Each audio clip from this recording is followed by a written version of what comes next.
I want you to watch this whole video and then tell me that you're still worried about the way your toddler eats, because I think if you watch all the way to the end, you will genuinely understand it better and be far less worried. Hi, I'm Dr. Brittany Mitchell. I'm a pediatrician and a mom, and I am here to sort of do a deep dive and break down toddler nutrition for you. This is something that I talk to parents about in clinic every day, and it's something I really love setting anxious minds at ease about. And so before we do anything else, I want you to know that if you are worried about the way that your toddler is eating, that's a really good sign that you're an amazing parent. It means that you care. But at the end of the day, there are a lot of reasons that I'm probably not worried about the things that are stressing you out.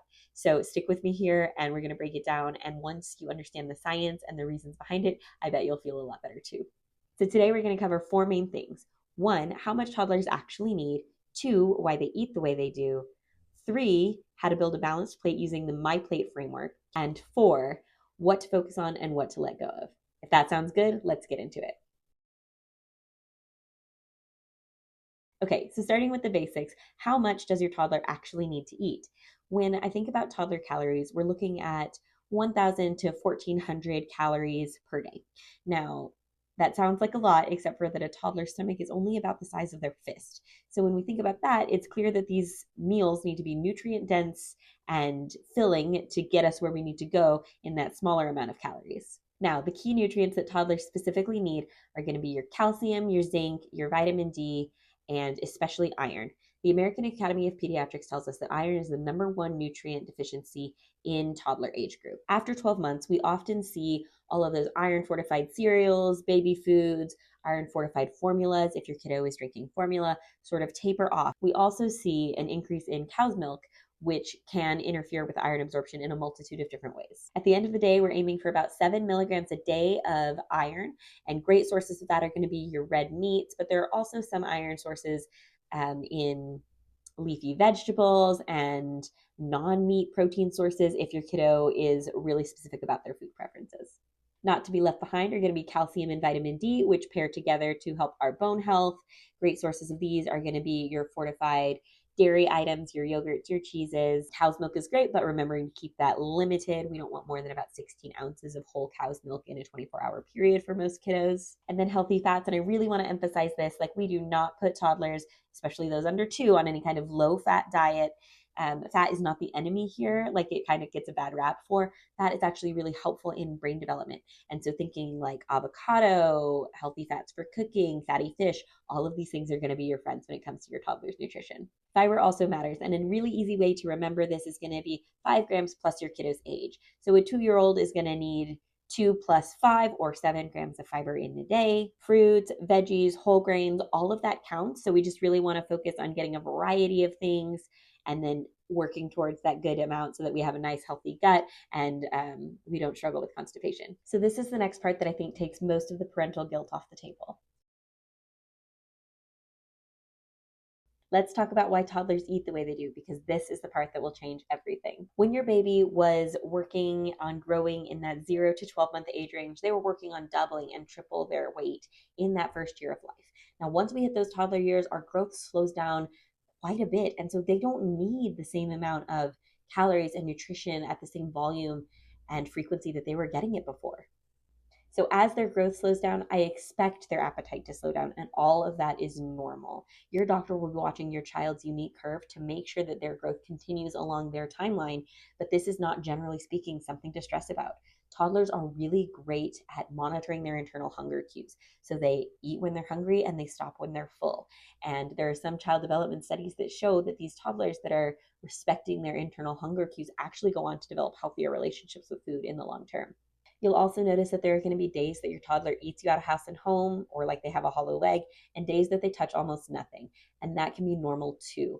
If you zoom out and you look at a week or even several days of food and what your toddler eats, you'll find that the balance is there. And so research supports us viewing toddler nutrition in sort of a wider lens than maybe we're accustomed to.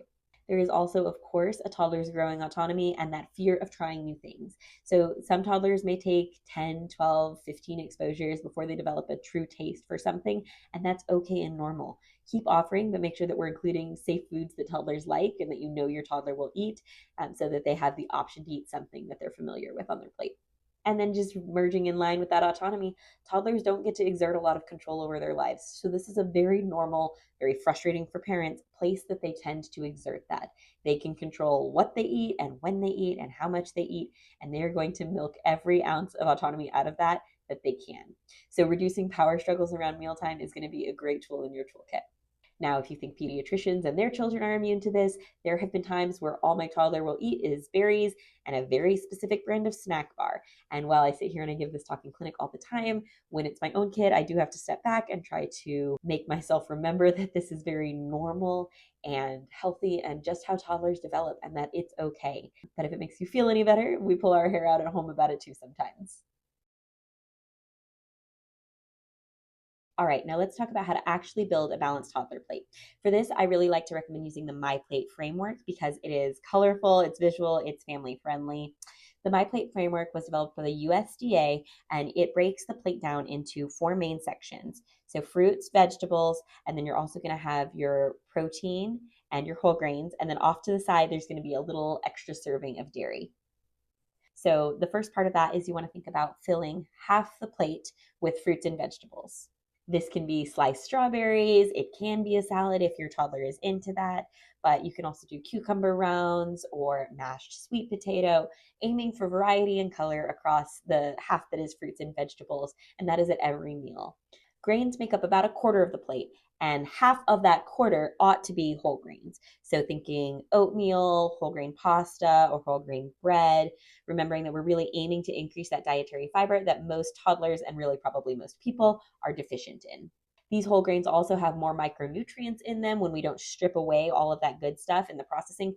But if your toddler is only into white pasta or white bread right now, that is okay. Remember, we are aiming for progress over perfection. Now, protein is going to be that last fourth of the plate, but I want you to broaden your concept of protein. It doesn't have to be limited to meats, but there are other great non-meat sources of protein. So things like eggs or tofu or legumes and beans are other great sources that your toddler may be more willing to try than some of those meats if you're having a hard time with it. And your toddler doesn't need as much protein as you think, maybe only about 13 grams a day. And that's actually a pretty achievable mark if you think about the fact that 2 eggs is about 12 grams. So don't stress if you don't feel like your toddler is the biggest red meat eater. And remember not to forget about that dairy kind of sitting off to the side. Now, this is usually represented as a cup of milk. So 2 to 3 servings of dairy is what we're aiming for in a day. For toddlers that are under 2, if we're doing whole milk, so in that 1 to 2 year old age range, we want to aim for whole milk because, like we talked about earlier, that is not the enemy here. Toddlers need healthy fats to develop their brain growth. If you are not having a kiddo that drinks a ton of milk, remember that cheese and yogurt also count towards that dairy as well. And remember, toddler appetites are small. Toddler stomachs are small. So when we're thinking about the size of a toddler serving, it's about 1/4 the size of an adult serving. So don't feel like you need to fill up a plate or that your toddler ought to be eating that much. There are 3 smaller meals and maybe 1 or 2 snacks throughout the day are going to be more than enough to fill them and keep them full. And then just thinking a little bit on the practical side, because all of the science is not necessarily helpful when you're standing there with your toddler engaged in a snack negotiation. Applying the guidelines is a very different thing than understanding them. First, use division of responsibility. This is a concept developed by feeding therapist Ellen Satter, and this is where the real money is. The division of responsibility suggests that it is our job as parents to provide the food and to make it available, and it is the child's job to decide what and how much they're going to eat. And when we, as well meaning parents, try to bribe or force or pressure, we take on the responsibility of the child, and that actually can create more feeding difficulties for us down the road.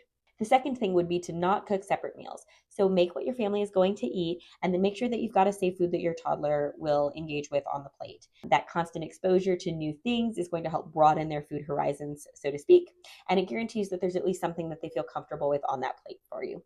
The third thing is to eat together when you can. This sets a really good foundation for you guys moving forward, and research shows that families that eat together often have healthier relationships with food as kids age. And with all the love in my heart, I want you to lower your expectations for what toddler feeding is going to look like, because it is a very imperfect process. If your child is trying new things, is growing well, all of these things are victories, and it doesn't mean that these feeding struggles or battles will last forever. The goal is not necessarily a clean plate. The goal is to develop exposures, to grow well, and to create a long, life-lasting, healthy relationship with food.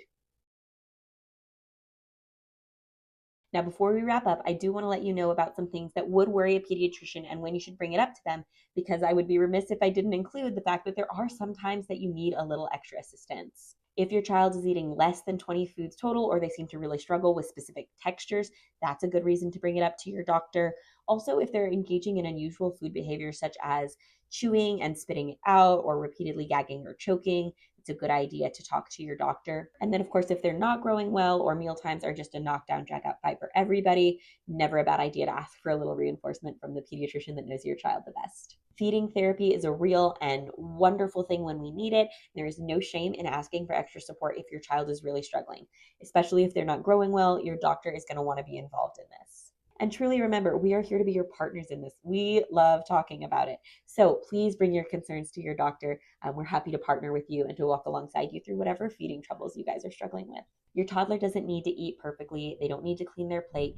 They just need a caregiver who is showing up with the food, even if it's thrown on the floor, and making sure that they are consistently growing and living their healthiest lives. With consistent exposure to food, predictable meal times, and all the right supports, children have what they need to monitor their internal needs and to grow and to thrive. So to hit the high points, toddlers don't need much, about 1,000 to 1,400 calories. They are going to eat in variable patterns, so zoom out and look for the nutritional content of several days to a week. Use the MyPlate framework, which is easy and colorful to understand, and then relinquish some of that control, which is easier said than done, but have faith in your child to monitor their intake and know that you as a parent are doing the absolute best job you can for your babies. If this was helpful, share it with a friend who maybe needs to relax a little bit about toddler feeding, and tell me what surprised you most in the comments below. I can't wait to hear from you. We'll see you next time.